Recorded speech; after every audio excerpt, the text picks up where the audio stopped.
Euh, je me lance peut-être d'abord par une petite mise en contexte sur la production du film, parce que le film, bien sûr, parle aussi de cinéma en train de se faire, et donc, même si c'est des éléments de contexte que vous ne pouvez pas transmettre directement aux élèves, il me semble important. Hein, j'ai retenu ceux qui me semblent pertinents pour le film et pour l'analyse que vous pourrez amener les élèves à en faire avec vous.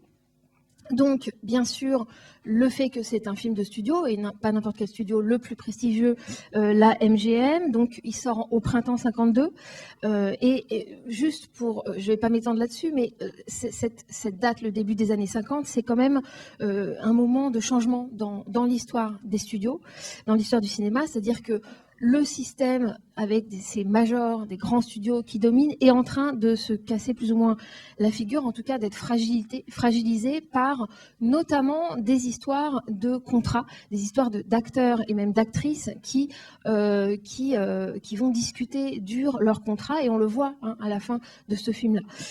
Même si c'est anachronique dans le film, c'est quelque chose qui est important à ce moment-là. Et puis, les lois antitrust aussi à Hollywood font que voilà, les studios ne sont plus... ça va encore durer quelques années, mais disons que ça va prendre encore 1 ou 2 décennies pour vraiment péricliter comme modèle industriel. Donc, même si le film ne parle pas, évidemment, du moment contemporain de son tournage, on peut garder en tête qu'il parle, en tout cas, d'un moment charnière de l'histoire du cinéma, tout en étant réalisé, lui, à un autre moment charnière qui est donc avant une sorte de déclin. Disons qu'à la fin des années 50, des films comme celui-ci, avec, disons, autant de décors et de costumes, hein, je crois qu'il y a environ 500 costumes, avec donc ces 3 époques différentes dans le film, vont plus pouvoir être tournés comme ça. En tout cas, l'investissement financier ne va pas se faire parce que justement les publics ont changé et bien sûr la télévision est arrivée, etc. Bon. Donc c'est un film qui est quand même encore entrepris dans ce qui s'appelait le Producer Unit System, c'est-à-dire qu'à l'intérieur des studios, il y avait des départements qui étaient structurés en unités. Enfin, il y avait des unités qui étaient confiées à des producteurs, soit par spécialité, par exemple la série B vite faite, soit plutôt par genre. Et c'est important que ce film appartienne, je ne le dirai pas pour n'importe quel film hollywoodien, mais là c'est vraiment important. Ce film donc a été produit par l'unité de production d'Arthur Freed. Et Arthur Freed, c'est quelqu'un d'important qui était là bien avant, bien sûr, l'arrivée de Kelly et Donen, qui a travaillé avec, et qui va continuer à travailler avec Minnelli, avec Judy Garland et d'autres. Et donc c'est vraiment un nom absolument capital dans la comédie musicale. En fait, Arthur Freed, il est nommé producteur à la MGM en 1939 suite au travail qu'il a fait sur Le Magicien d'Oz. Vous voyez, il y a une continuité entre toutes ces grandes comédies musicales. Il va y rester jusqu'en 60 et il va produire et initier une 40aine de comédies musicales. Il engage Stanley Donen et Gene Kelly en 42 pour un film justement de Busby Berkeley, je vais reparler de Busby Berkeley, qui en fait reprend leur succès à la scène à Broadway. Donc gardez en tête aussi que la comédie musicale, et on le voit dans le film, vient de Broadway, vient des succès de New York. Donc voilà, donc Stanley Donen, qui est beaucoup plus jeune hein, que Kelly, enfin il a 10 ou 12 ans de moins que Gene Kelly, était en fait son assistant à Broadway, mais était aussi danseur avec lui. Donc c'est vraiment une co-réalisation, c'est important aussi pour le film. C'est pas voilà, c'est une vraie co-réalisation celui-ci. J'avance vite sur le contexte, mais c'est important. Cet Arthur Freed est vraiment quelqu'un d'important parce qu'au départ, il était parolier. Parolier de chansons à succès à New York, donc à Broadway, puis à Hollywood au début du parlant, donc justement vers 29. Sa qualité principale de producteur, bien sûr, c'est de rassembler des gens qui ont énormément de talent, de les faire travailler ensemble, de les écouter pour qu'ils arrivent à travailler le mieux possible. Et qu'est-ce qu'il décide sur ce film? Il va proposer à 2 scénaristes qui travaillent en couple, Adolph Green et Betty Comden, c'est pas un couple à la ville, mais c'est un couple de scénaristes, d'écrire un scénario à partir non pas d'une pièce musicale déjà jouée à Broadway, ce qui se faisait habituellement, mais des chansons que lui a écrites pendant toute sa carrière avec le musicien Nacio Herb Brown. Donc vous voyez, c'est un film qui naît d'une espèce de livret de chansons, d'anthologie comme ça, et qu'il s'agit de faire un récit à partir de ces chansons.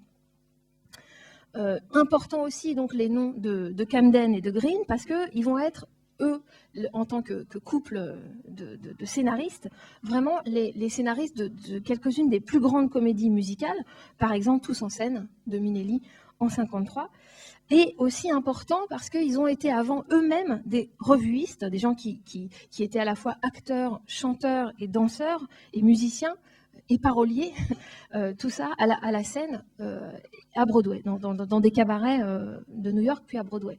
Donc jusqu'à 1944 où ils ont écrit justement pour Arthur Freed Un jour à New York. Donc ils ont un rapport direct et vécu à la comédie musicale, et bien sûr ce rapport se retrouve dans le flashback de souvenirs de Don qui ouvre le film.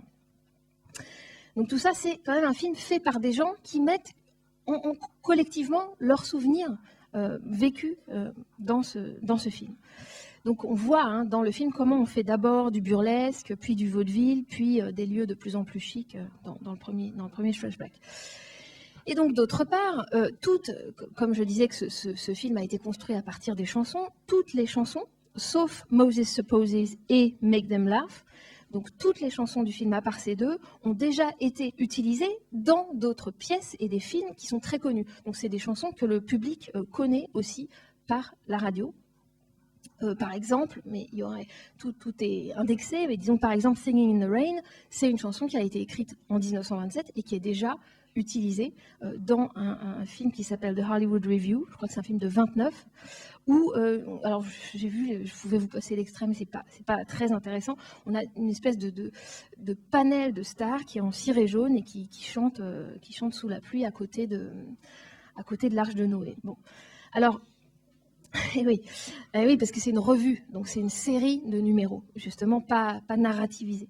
Alors, donc, très important que le film soit écrit à partir de ces chansons, mais qu'il soit écrit directement pour le cinéma. C'est pas une pièce, c'est pas une pièce chantée et dansée pour la scène, c'est directement un film pensé pour le cinéma, et donc deuxièmement, entièrement pensé à partir de ces numéros musicaux, et du coup la question de leur intégration au récit, comment ils se fondent dans le récit, c'est ou pas d'ailleurs, c'est un facteur très très important de la réussite du film, de la joie qu'on y prend, de la postérité du film, et donc voilà, notre possibilité de l'apprécier aujourd'hui, et des questions qu'on peut se poser aussi avec, je pense, les élèves.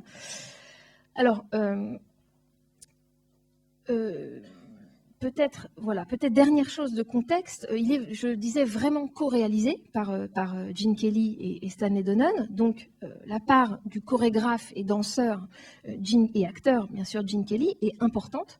Et c'est lui qui a pris un risque en choisissant Debbie Reynolds pour jouer Cathy, parce que Debbie Reynolds, elle a gagné un concours de beauté, et donc je crois qu'elle faisait de la gymnastique, mais bon, elle était de toute façon inexpérimentée en chant et en danse, et finalement on voit bien comment c'est utilisé dans le film, comment c'est utilisé à la faveur du scénario dans le film, et dans le contraste avec la danseuse classique Sid Charisse, qui était déjà sous contrat à la MGM, et qui sera ensuite au centre du film de Vincente Minnelli, Tous en scène, avec Fred Astaire en 1953. Donc, dernière petite chose peut-être sur la réception du film. Bon, il a été tout de suite apprécié, mais disons que son succès a été un petit peu éclipsé par la ressortie d'un autre film MGM qui venait de sortir juste avant, qui était Un Américain à Paris, mais qui a eu l'Oscar. Et du coup, voilà, ressorti, et du coup, le studio éclipse un autre de ses films en ressortant Un Américain à Paris, mais c'est évidemment avec le temps que ce film-ci est devenu plus une sorte de film culte, bon, sans doute parce que c'est un film qui transmet quelque chose qui est finalement assez peu exprimé par des mots au cinéma, c'est-à-dire une sorte de joie. Et cette joie, elle peut être soit une sorte d'explosion spontanée, soit au contraire quelque chose de construit par l'art et la mise en spectacle, la mise en scène. Donc voilà, bon, je pense que c'est un film sur lequel on peut se dire a priori que justement cette dimension très très joyeuse fait que pourquoi revenir dessus avec du discours, pourquoi travailler à la limite, pourquoi même travailler en classe sur le film si la joie transmise est immédiate. Bon, moi je pense que c'est important de revenir dessus, d'abord parce que en fait il est très composite, il est très hétérogène et qu'il faut faire une ressaisie tellement il explose de variétés, d'esthétiques aussi différentes et de numéros chantés et dansés en apparence très hétérogènes, au-delà, disons, du fil de la rencontre amoureuse de Don et de Cathy. Donc, au-delà, il faut, je pense, avec les élèves, aller quand même au-delà de son côté encyclopédique, puisqu'on ne peut pas transmettre que du savoir. Hein. Là, je vous ai rapidement mentionné des éléments de contexte, mais voilà, il y a des références qui forcément seront perdues, que nous-mêmes avons perdues, ou bien que les élèves ont perdues. Ça peut être votre choix de les leur montrer. Exemple, la référence visuelle à Louise Brooks, dans une coupe de Sid Charisse, ou bien les films de Douglas Fairbanks dans les films de mousquetaires avec Don Lockwood dans le film, ou bien il y a toute une vague aussi de films avec Marie-Antoinette, bon, etc. Mais est-ce que c'est vraiment utile de référencer tout ? Je ne pense pas. Il faut dépasser ce référencement un petit peu stérile et du coup se demander par quel bout le prendre quand on veut faire une ressaisie. Alors, je pense qu'il faut au moins en partie aborder quand même son appartenance à un genre qui est pas seulement la comédie musicale, mais qui est un sous-genre, si on veut, de la comédie musicale très important, qui est le film de coulisses, en anglais backstage musical, comme a été Un Américain à Paris juste avant, comme sera Tous en scène de Minnelli aussi après. C'est-à-dire, ce sont et ça a toujours été, y compris à la scène, backstage musicals, c'est-à-dire des films ou des pièces qui racontent l'histoire d'un spectacle en train de se faire. Donc ici, bien sûr, je pense une approche incontournable du film, c'est la façon dont il filme le cinéma. Hein. Donc, si on veut, sa mise en abîme. On peut pour ça, je pense, repartir de l'ouverture, c'est-à-dire du récit du film comme faisant la boucle entre une avant-première et une autre. Hein. Donc, on peut revenir sur justement la part documentée du film. Je ne dis pas documentaire, parce que parler de documentaire pour Chantons sous la pluie, c'est quand même exagéré. Mais en tout cas, la part documentée du film avec donc tous ces aspects du star system de l'époque, un système vraiment organisé par les studios, donc avec les grandes salles qui servent aux avant-premières, le Chinese Theatre de Los Angeles qui existe encore, hein, qui a été ouvert en 1927 et qui justement est un lieu d'avant-première. Également le phénomène organisé par le star system et qui est celui des groupies. Alors vous inquiétez pas, je ne vais pas vous montrer toutes ces images, mais quand même j'espère quelques-unes. Voilà. Et avec... non, ben voilà, j'ai perdu, je commence déjà à perdre mes images. Avec aussi la presse, enfin on dirait aujourd'hui la presse people, qui est nourrie par le storytelling, je fais exprès d'employer des mots d'aujourd'hui, des bureaux de publicité.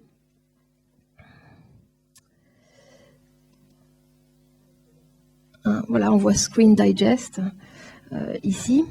Et puis avec un autre aspect de l'industrie, hein, parce que c'est vraiment ça, qui est la presse cette fois-ci professionnelle, Variety, hein, qu'on voit à plusieurs reprises dans le film, dont on voit les unes à plusieurs reprises dans le film, qui est bien sûr un hebdomadaire professionnel qui existe toujours. Avec aussi les press previews, donc c'est des projections tests durant lesquelles on va remettre des questionnaires au public, et qui elles aussi existent toujours. Bon, vous venez de voir ça, donc c'est pas... Voilà.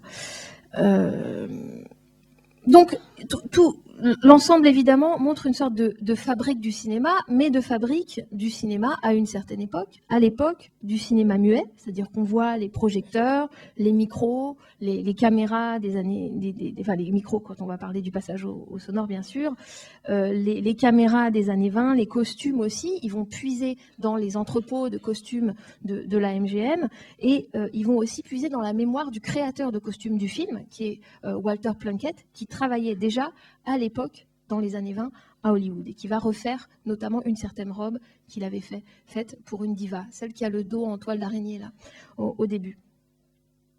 Donc, et ce qui est intéressant aussi de voir, et je pense d'aborder avec les élèves sur les façons de faire du cinéma à l'époque, c'est justement ce qui est montré des plateaux polyvalents que permet le cinéma muet. Puisqu'on n'a pas de son enregistré, on peut tourner des films littéralement l'un à côté de l'autre, très facilement. Donc là, il y a le décor de la jungle. Et puis, juste à côté, on voit à l'arrière-plan le décor de Révolution française. Et puis le western, là encore, juste à côté. Évidemment, ça va changer, puisque ça peut être juxtaposé, parce qu'il n'y a pas de parasite sonore à l'époque. Donc ici, par exemple, on voit un des exemples de l'utilisation par Donen et Kelly de la profondeur de champ qui est assez humoristique, en fait, qui permet de... À la fois, nous, on suit le dialogue entre Don et Cosmo, et à la fois, on regarde quelque chose de l'ordre de cette fabrique du cinéma qui est déjà ancienne à ce moment-là. Alors, ce duo qui parcourt ces décors, il est important, c'est important que Don ne soit pas seul et qu'il y ait ce duo avec Cosmo.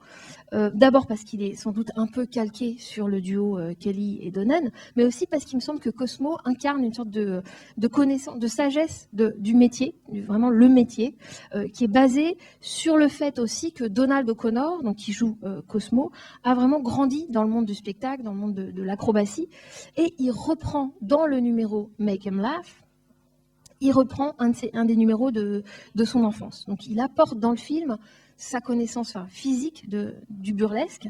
Alors je dis burlesque parce que tout ce numéro chanté et dansé, Make 'em Laugh, fait les rires, parle de cette époque-là et du slapstick et du côté physique du burlesque, mais aussi du détournement des objets, hein, quand la planche passe et qu'il se met à nager dessus, etc.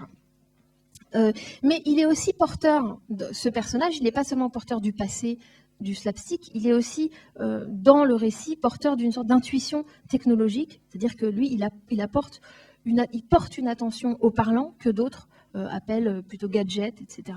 Et puis c'est quand même lui qui a l'idée du playback dans le film musical.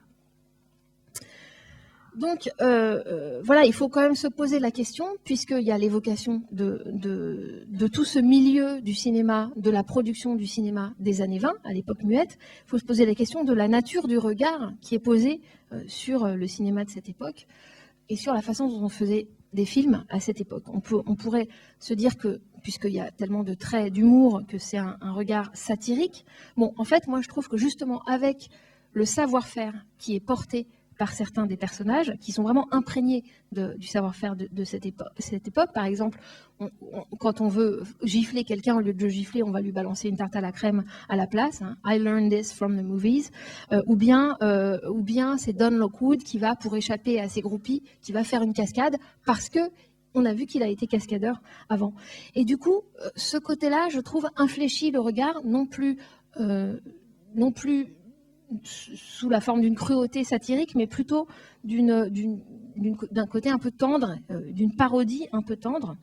Une parodie parce que, bien sûr, le nom du studio, Monumental Pictures, ça parodie à la fois Universal et ça parodie le côté justement énorme et monumental. Et puis parodie parce que quand on filme la foule, comme je l'ai montré dans la capture avec des yeux de loup de Tex Avery, évidemment, c'est un traitement quand même caricatural et délibérément caricatural.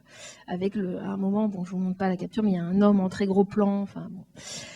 Et puis on montre aussi, bien sûr, notamment une vedette avec un comportement très caricatural, bien sûr, Lina Lamante, très bête, très prétentieuse. Bon.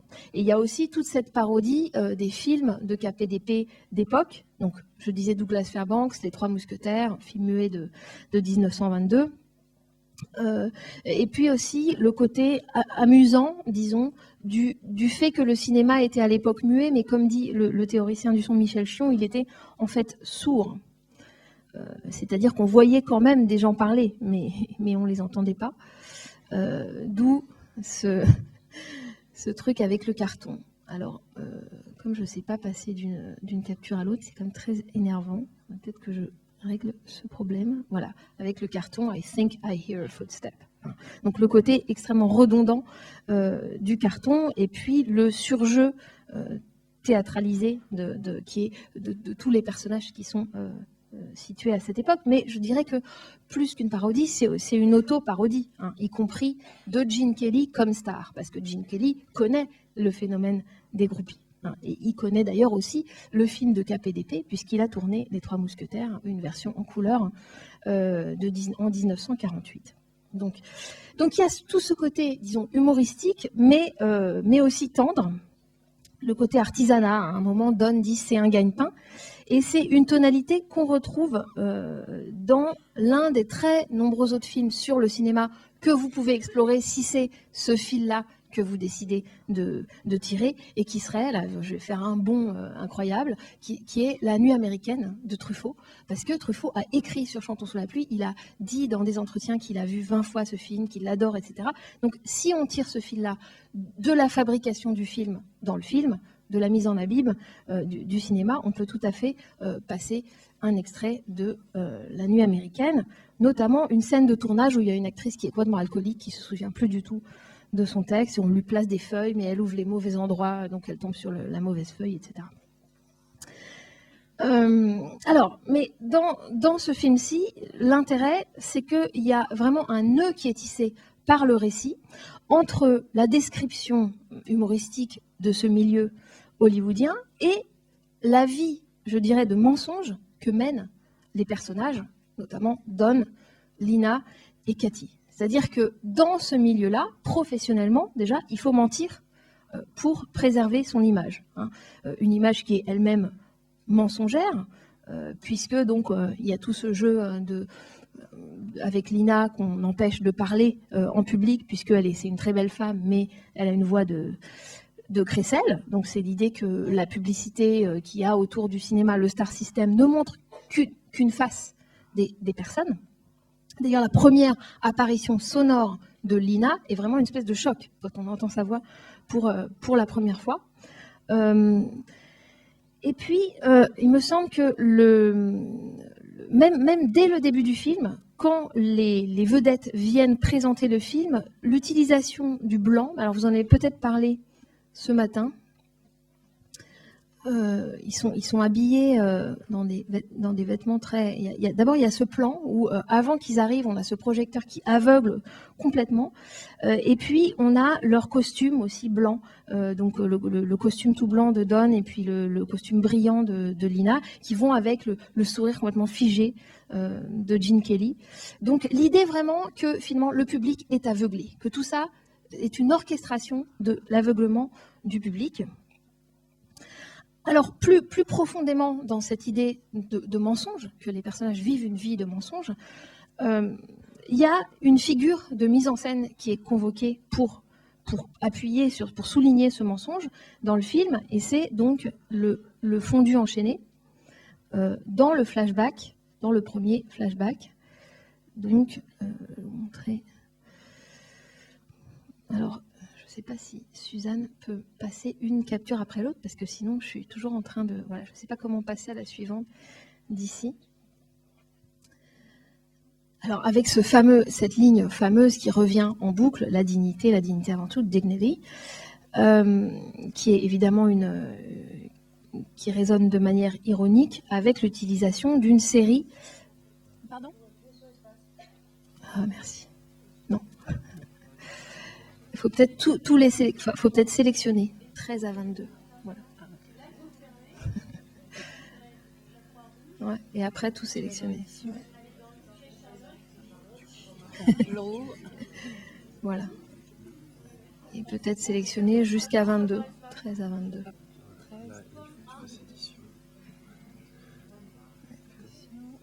Non, faut pas tout sélectionner. Non, là, je veux juste montrer 13 à 22. La barre shift, la barre...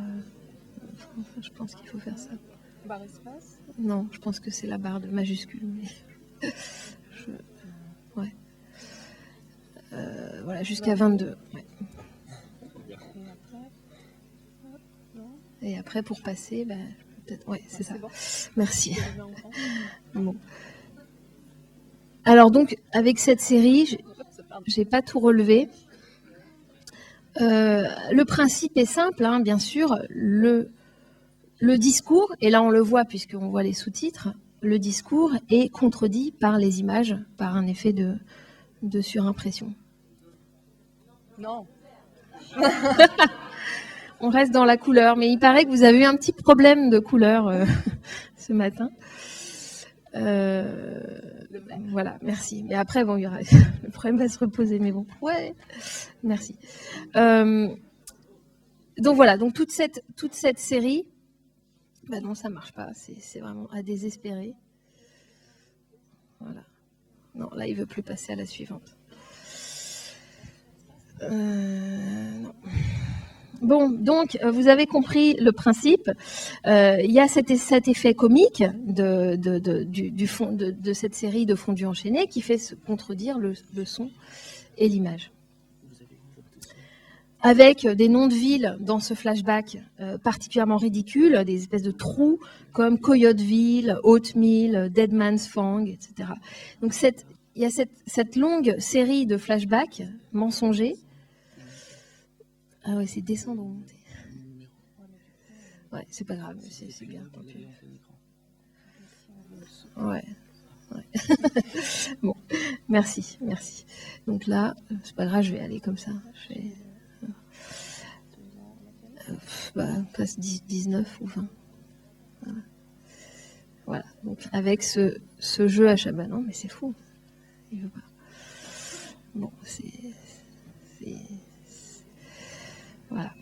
Alors, on a aussi... Bon, vous avez vu, tant pis, je vous passe pas forcément... Ah ben voilà, c'est ça que je voulais. Ah oui, bravo. Bon. Alors, toute cette série de fondus enchaînés où la parole est contredite par la vérité de l'image, c'est-à-dire que finalement, il n'y a que le spectateur, merci, il n'y a que le spectateur de cinéma qui voit la vérité. C'est pour ça que je disais c'est important que le film ne soit pas une adaptation de quelque chose à la scène, mais que finalement, il n'y a que la mise en scène cinématographique qui nous donne accès à cette vérité. Et puis, toujours du côté du mensonge, le mensonge, finalement, il est aussi du côté de la jeune première. Il est aussi du côté de Cathy, qui se dit actrice de théâtre, alors qu'en fait, elle est femme-objet. Hein, elle est hôtesse et danseuse. Donc, finalement, elle fait aussi des petits métiers dégradants. Donc, finalement, tout ce milieu du cinéma muet est quand même aussi montré, y compris au niveau de l'esthétique même du cinéma, enfin de la technique même du cinéma muet, comme mensongère, puisque dans le cinéma muet, on mime l'amour tout en s'insultant. Alors là, je crois que j'avais aussi une capture qui était... ouais. Voilà, et mon poing dans la figure au moment où il l'embrasse. Donc finalement, même le cinéma muet lui-même est associé au mensonge et associé à la contradiction entre le son et l'image. De même qu'il y avait cette contradiction entre la grande beauté, je l'ai dit, de Lina Lamont et la vulgarité, disons, de son vocabulaire. Alors, c'est là, à mon avis, c'est là qu'il faut aborder le fait que le film représente la fabrication du cinéma, mais pas à n'importe quelle époque, à l'époque historique du passage du muet au parlant, c'est-à-dire donc l'avènement du son au cinéma. Il n'y a pas beaucoup de marques temporelles dans le film, donc c'est pas un film historique, hein, mais quand même on dit dès le début qu'on est en 1927, et ça, 1927, c'est un moment historique qui est charnière, qui est documenté, et c'est une révolution technologique et esthétique qui n'a depuis pas été égalée. Même si on dit, ah oui, mais on est passé au numérique, c'est pas une révolution aussi importante. Alors, d'abord, le passage du muet au parlant à Hollywood, c'est vraiment formalisé par un accord, par un contrat entre les différents studios. C'est-à-dire qu'il y a eu un moment de flottement qu'on voit dans le film, c'est-à-dire est-ce que c'est une invention sans avenir, un gadget, est-ce que tel ou tel procédé est meilleur, etc. Mais à un moment, en mai 1928 exactement, les studios les plus importants vont signer un accord pour s'équiper et pour surtout ne produire plus que des films sonores, puis parlants. Donc, on peut dire que le récit revient en boucle au Chinese Theatre, hein, d'abord pour The Royal Rascal, puis ensuite pour The Dueling Cavalier. J'ai fait les deux captures, pour montrer justement ce qui s'est inscrit entre deux avant-premières et qui est justement l'avènement du son, avec entre ces deux l'échec cuisant de la preview de Dueling Cavalier.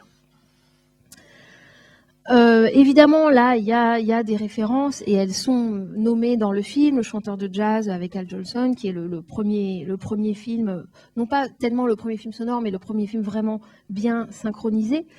Mais ce qui est intéressant dans ce film, c'est qu'il y a à la fois du dialogue, mais à la fois aussi des cartons comme, à l'époque muette, quoi. Il y a des scènes qui sont comme de cinéma muet. Alors,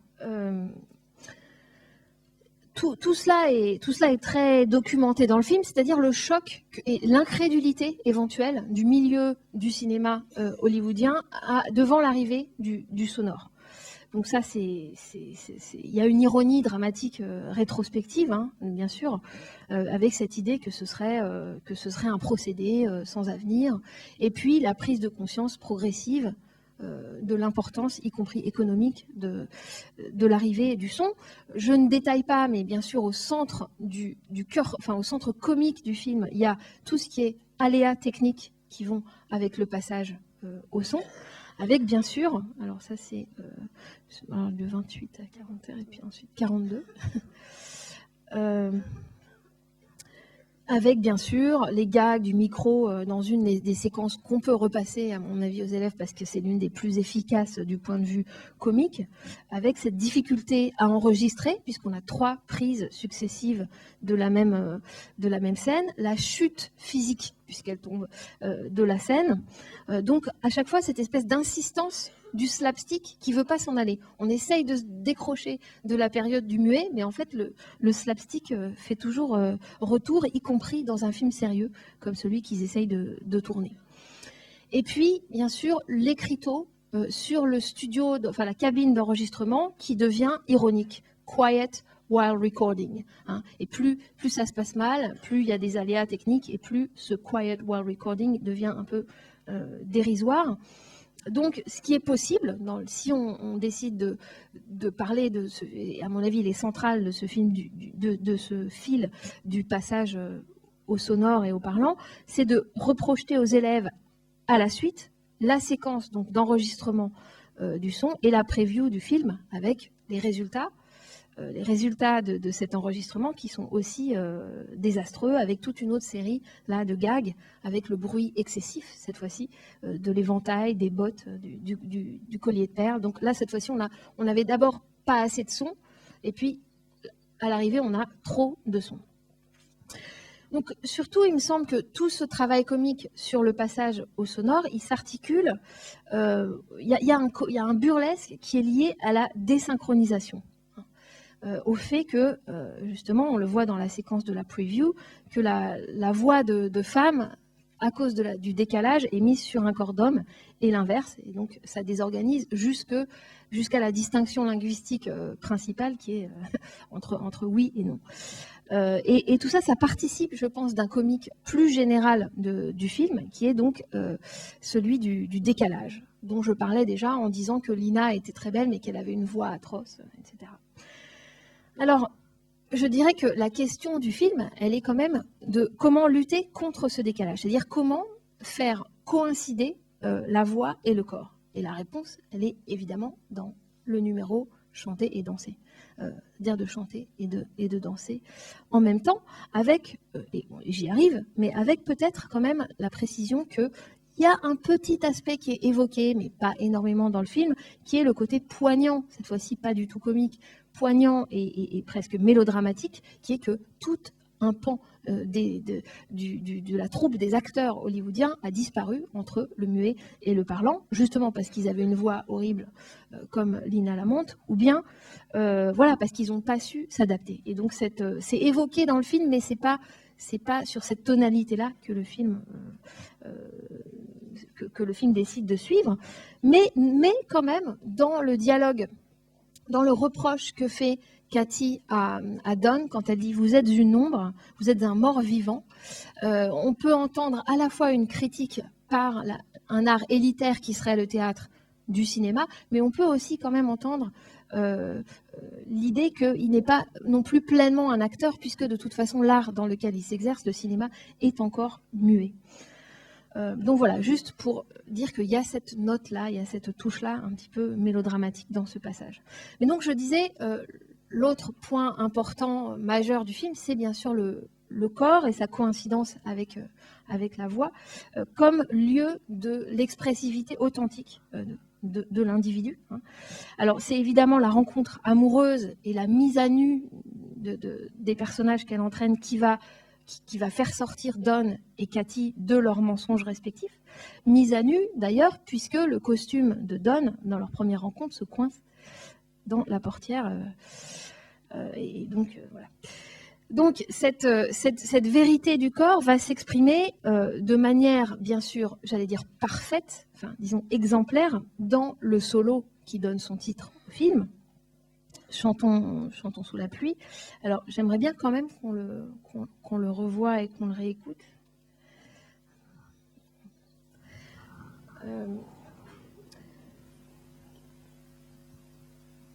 Peut-être juste pour vous dire, il y a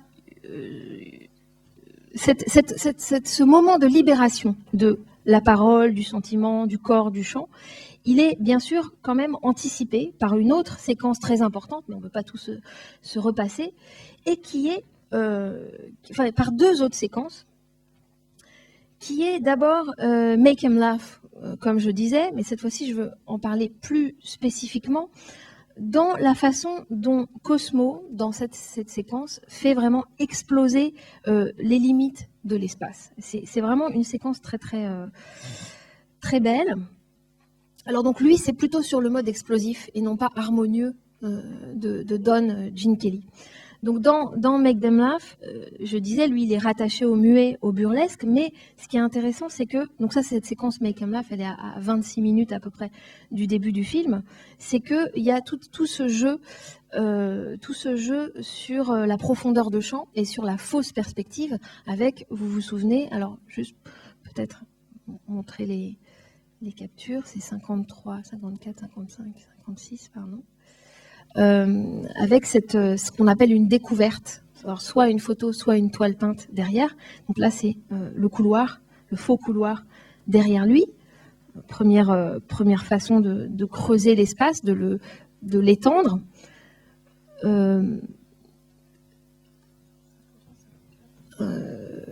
Jusqu'à 56, tout jusqu'à 56.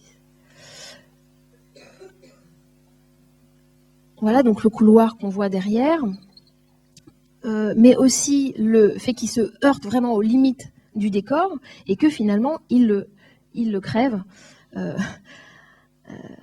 la fin de son numéro. Donc il y a cette, là, quand on dit profondeur de champ, là, ça prend le mot profondeur de champ, évidemment, l'expression prend une toute autre dimension dans cette séquence-là. Voilà, donc là, c'est sous la forme plutôt explosive, cette coïncidence, disons, de cette espèce de libération d'une forme d'expressivité. Pour Cosmo, elle prend cette forme explosive et j'allais dire régressive dans la mesure où on est dans le burlesque. qui serait donc la première régression. La deuxième régression, si on veut bien me passer ce terme, avant donc avant la séquence que je vais repasser Chantons sous la pluie, ce serait la séquence du cours de diction, donc Moses Supposes. Pourquoi je dis régression? Parce que les acteurs qui veulent devenir des acteurs de parlant sont ramenés à être des élèves et ils doivent apprendre à nouveau comment parler. Donc on leur donne un cours, on les renvoie à l'école et surtout on renvoie les acteurs de cinéma au texte, alors qu'ils s'en étaient éloignés, ils s'étaient éloignés du théâtre. Donc là, c'est toute cette question le théâtre est-il supérieur au cinéma, et qui va être bien sûr balayé par la mise en scène du film. Mais en tout cas, ce moment de la leçon de diction me semble très important, parce que qu'est-ce qui se passe dans cette séquence? Il se passe qu'en dansant sur le bureau, on modifie aussi l'organisation de l'espace de la salle, du bureau du professeur. C'est-à-dire que tout à coup, le sol, en fait, c'est la table. Et puis surtout, il y a ce truc très très bizarre qui est l'espèce de sculpture en meubles et en objets et en accessoires qui est faite avec le professeur en dessous. Une espèce de sculpture animée, inanimée, un peu surréaliste, qui d'ailleurs rappelle une peinture de Magritte, le thérapeute. Une peinture de 1937. Est-ce que je la montre? Comme je veux avancer. Voilà, mais tu peux juste avancer, ouais. Ça, c'était le déploiement de l'espace par Cosmo, mais ça, c'est 57-58. Ouais, c'est juste après.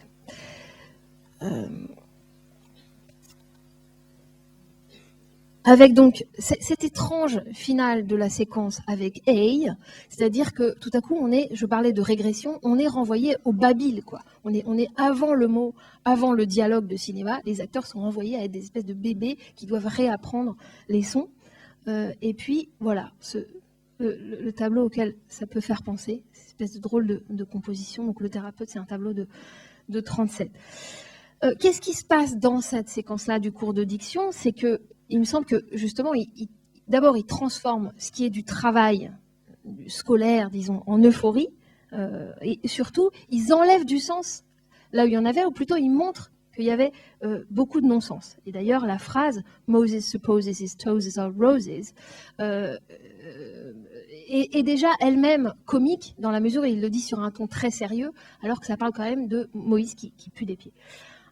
Donc, il y a cette idée qu'il faut à la fois... Enfin, il me semble que cette séquence, je passe dessus, mais cette séquence du cours de diction, elle est presque une métaphore de la comédie musicale de cinéma, pour laquelle il faut travailler, il faut répéter, il faut faire l'exercice, etc., et tout régler, mais il faut aussi que, à l'arrivée, on voit que le bonheur de chanter et de danser, et que tout soit réglé à la perfection, mais que, à l'arrivée, nous, spectateurs, on ne voit que la joie qu'ils ont à tout désorganiser. En fait, bien sûr, cette désorganisation-là, elle est très organisée dans sa préparation. Alors donc, c'est aussi le cas de la séquence qui commence à 1h04 du début, qui est donc la séquence sous la pluie.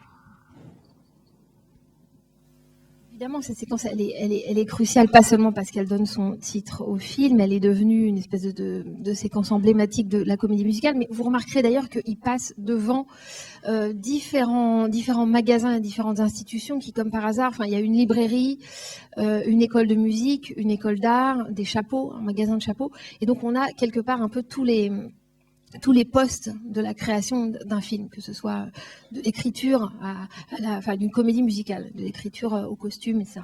Donc je pense qu'elle est pensée aussi comme totalisante des sons. C'est pas seulement qu'elle est devenue culte, c'est qu'elle dit quelque chose du plaisir de danser, du côté harmonieux, du côté de l'interaction aussi du corps dans le décor. Alors justement, cette impression de grande fluidité qu'on a dans cette séquence, c'est quand même un exemple de montage invisible hollywoodien, puisqu'il y a bien quand même 9 plans qui vont d'ailleurs chacun, j'irai vite, je ne vais pas faire une analyse absolument plan par plan, mais juste pour vous, si on passe les 9 plans, vous voyez, 3, 4, 5, 6, 7, 8, Vous voyez, vous remarquez juste dans ce passage-là du début de chacun des 9 plans qu'ils démarrent tous à peu près à la même échelle de plans. Hein, donc on le voit, Gene Kelly en pied, en plan si on veut de semi ensemble, et donc l'intérêt c'est qu'on le voit interagir dans le décor, mais qu'on voit bien sûr tout l'ensemble de son corps, y compris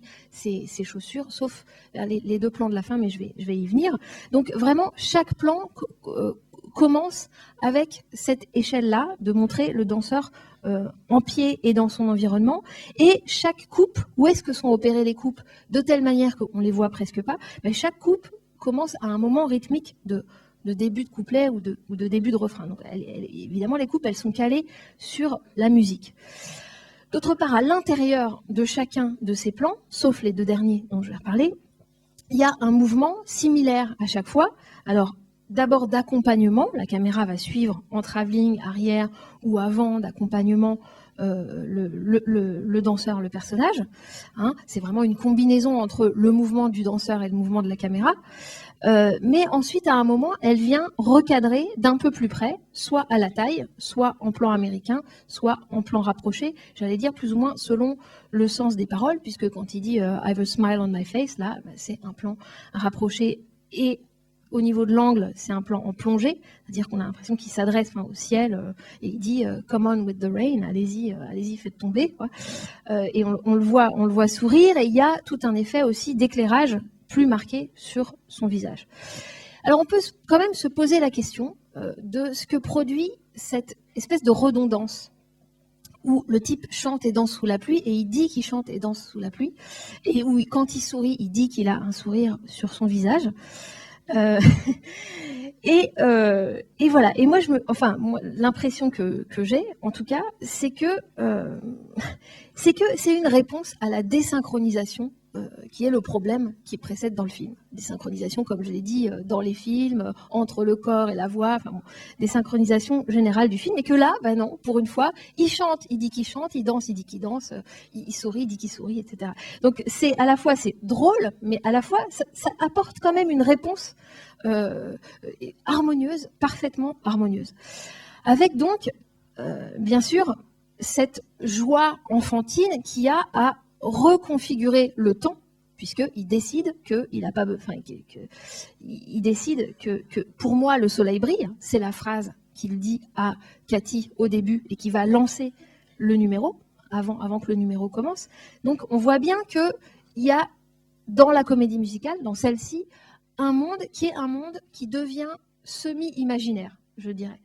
C'est-à-dire, pourquoi semi-imaginaire? Parce que l'espace reste celui du quotidien. Il y a bien des éléments de décor qui sont des éléments d'une rue banale, mais il s'agit, avec le corps qui danse, de l'investir de manière originale. Par exemple, le poteau, il va grimper dessus comme sur sur un mât de bateau, ou bien les flaques, il va y avoir des trous qui sont creusés exprès pour que, à tel moment de la musique, il puisse patauger dedans. Et avec aussi l'importance, me semble-t-il, du son de claquette qui est modifié par le fait que le sol soit mouillé. Et je dis important parce que finalement, dans le déroulement de la séquence, il y a le chant d'abord, quasiment, il ne sait pas tellement danser, puis il va se mettre à beaucoup plus danser, et entre les deux, il y a ce moment de transition par les claquettes. Ce qui est important aussi, c'est que la consistance sonore de la claquette sur du mouillé, c'est quelque chose qui va faire vraiment florès dans la comédie musicale, c'est-à-dire que il y a toute une variation possible de son avec les claquettes selon la matière sur laquelle on danse. Et je vous passe pas l'extrait, mais je vous renvoie à un film très intéressant de Donen et Kelly qui est Beau fixe sur New York, It's Always Fair Weather, un film de 1955, donc 3-4 ans après celui-là, où Gene Kelly va faire du patin à roulettes dans un truc spécial où on fait du patin à roulettes, et puis il oublie de les enlever en sortant. Et donc là, il va, et comme il est amoureux, exactement comme dans cette séquence, et ça s'appelle I Like Myself, le numéro, elle-même, donc je m'aime aussi, et il va donc faire des claquettes avec des patins, et le son des claquettes avec des patins est particulier. Il y a aussi ça dans un extrait, est-ce que je vous le passe? Alors un extrait que je vais peut-être vous passer parce que c'est un film qui est moins connu que même que Un jour à New York, et qui est quand même avec Gene Kelly, et qui est, et puis quand même, ça fait plaisir, qui est La Belle Fermière. Je ne sais pas si vous l'avez vu, Summer Stock. Est-ce que vous l'avez vu?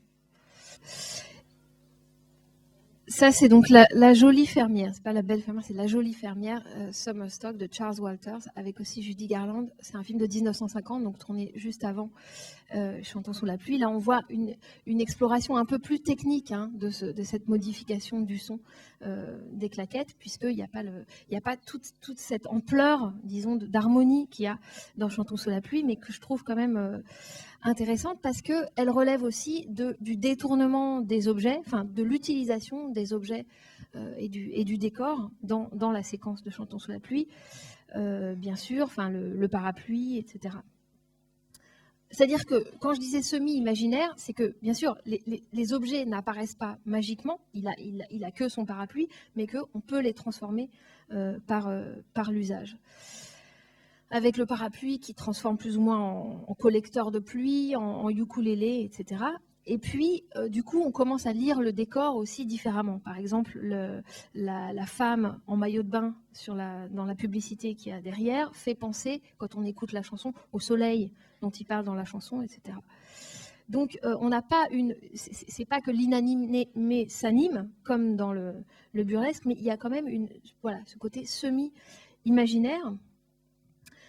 Et puis, quand même, chose importante, je disais que les 2 derniers plans étaient un petit peu hétérogènes par rapport au reste. Enfin, quelque chose se passe dans le déroulement de la séquence au plan 7. C'est le moment, alors ça c'est voilà, c'est de 61.1 à 61.7.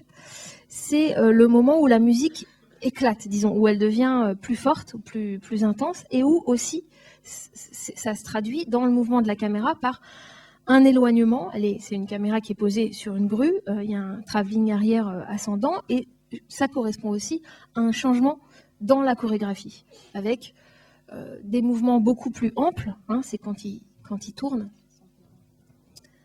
Ah oui.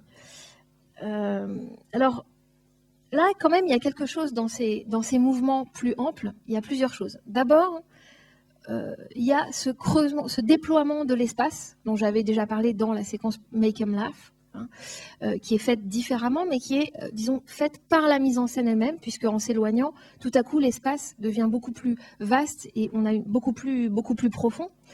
Mais il y a aussi autre chose. Avant ce plan 7, il était resté sur le trottoir. Et là, il va carrément sur la route, vous savez, quand il s'amuse à monter et à descendre le trottoir, un peu comme Charlot, qui est barbier dans Le Dictateur, et on l'assomme avec une poêle, et il fait comme ça, il titube entre le trottoir et la route. Et aussi, dans la chorégraphie, tout à coup, ce qui était plus ou moins rectiligne devient du zigzag, puis des ronds.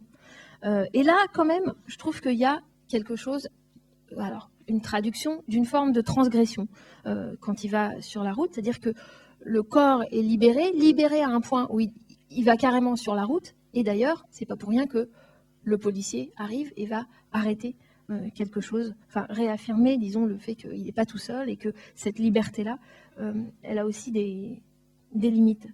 Alors, cette séquence-là, elle a été, juste pour prolonger cette idée de transgression, même si c'est un mot un peu fort, cette séquence, elle a fait l'objet d'une interprétation politique.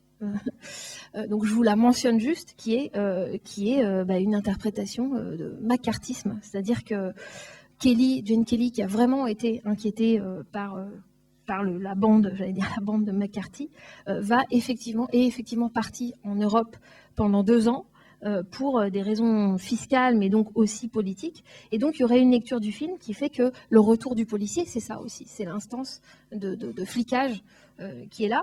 Et cette interprétation, elle va jusqu'à interpréter aussi le fait que Cathy Seldon va être virée, puis prise en otage par Lina Lamont dans ce sens macartiste. Et du coup, et ça c'était quelque chose quand même de très très important à Hollywood à ce moment-là, donc c'est un peu exagéré voilà, je passe vite, mais c'est pas complètement fou. Et donc dans cette idée de continuer à danser, de continuer à chanter et à danser, il y a quand même cette affirmation de l'individu au niveau du corps et de la voix, mais aussi peut-être de l'individu qui continue à être américain malgré tout et qui est dans son bon droit et qui dit « je chante et je danse ». Et donc toujours cette formulation redondante qui en fait veut dire plus que simplement la redondance. Alors vous voyez bien que cette séquence-là, elle est extrêmement intégrée au récit. Elle fait partie d'un type de numéro chanté et dansé qui est d'abord psychologiquement logique dans le développement du récit, puisque on voit d'abord le côté un peu carte postale quand il embrasse Cathy. Et puis ensuite, cette carte postale, on peut dire, elle s'anime et elle se creuse dans l'espace avec tous les mouvements de caméra dont j'ai parlé et la prise de possession du décor. Mais donc, c'est extrêmement logique. C'est l'amour qui lui permet de prendre possession de l'espace et de libérer aussi sa voix, son corps. Cette question de l'intégration extrême du numéro à l'intérieur du récit, elle est importante.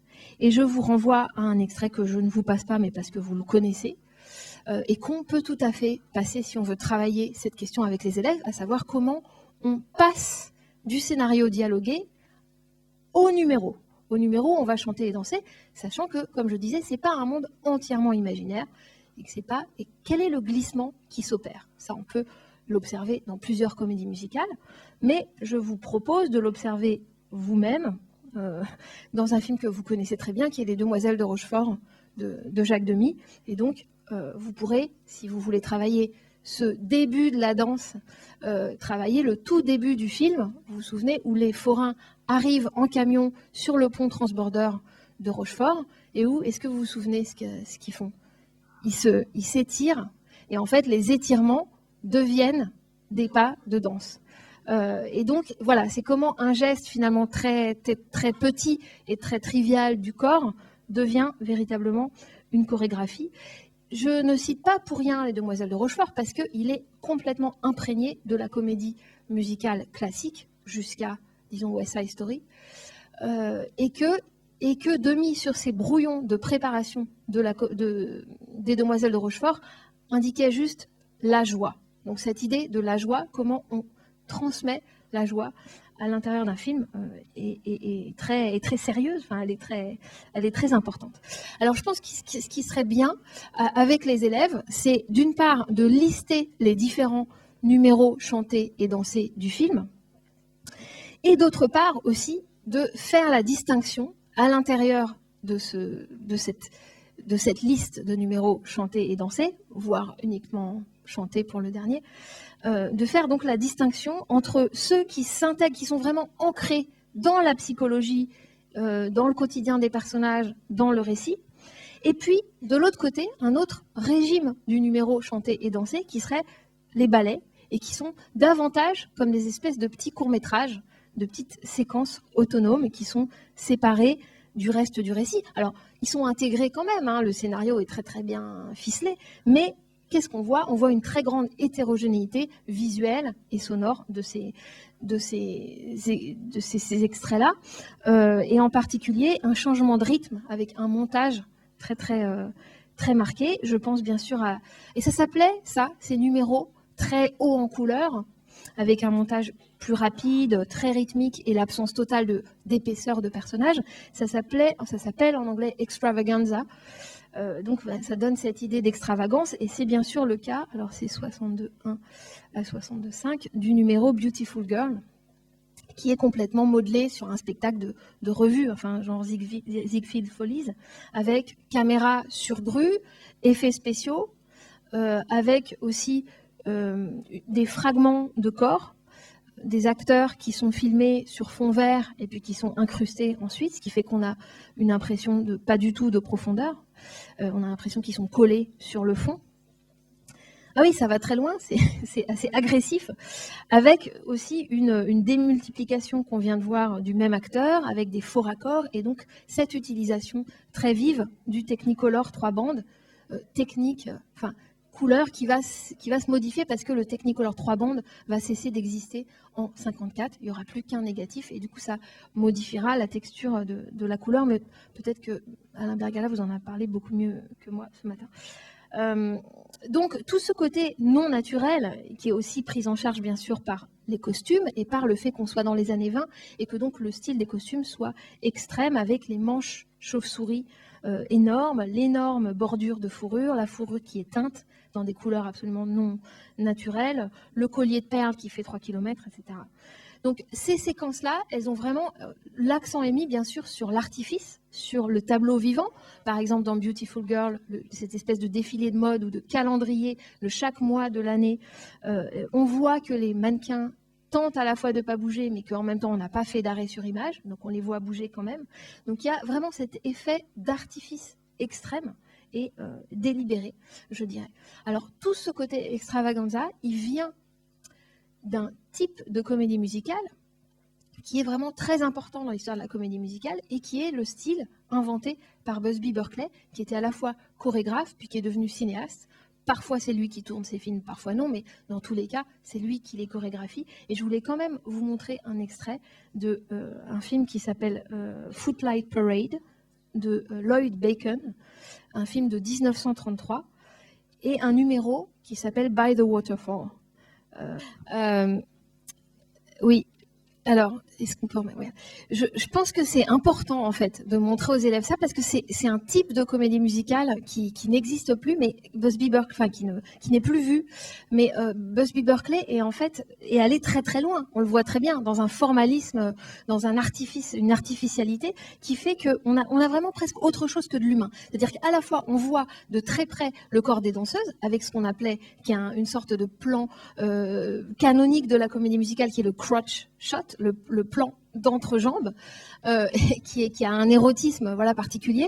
Et en même temps, on a, par son travail, il dit qu'il a découvert un jour en montant dans les cintres du studio, là où il y avait les projecteurs, que en fait, son ballet, vu d'en haut, c'était intéressant. Et donc, il a décidé de faire ce qu'il appelle donc, les top shots. Donc, c'est plongées totales et de très loin, et il est le seul à les avoir faites et à les avoir pensées. Et c'est quelqu'un qui a vraiment pensé la mobilité de la caméra. C'est l'un des premiers, puisqu'on est là au début des années 30.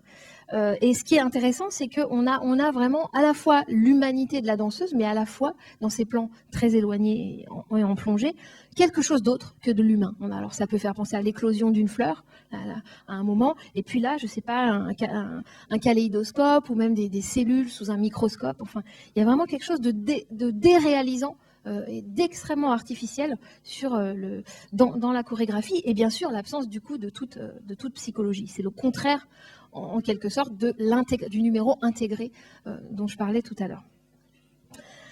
Alors, autre numéro dans Chantons sous la pluie qui est outré et extravagant et très coûteux, bien sûr, c'est l'autre grand ballet très artificiel avec des couleurs très très fortes, c'est Broadway Melody, qui est censé être le final de The Dancing Cavalier.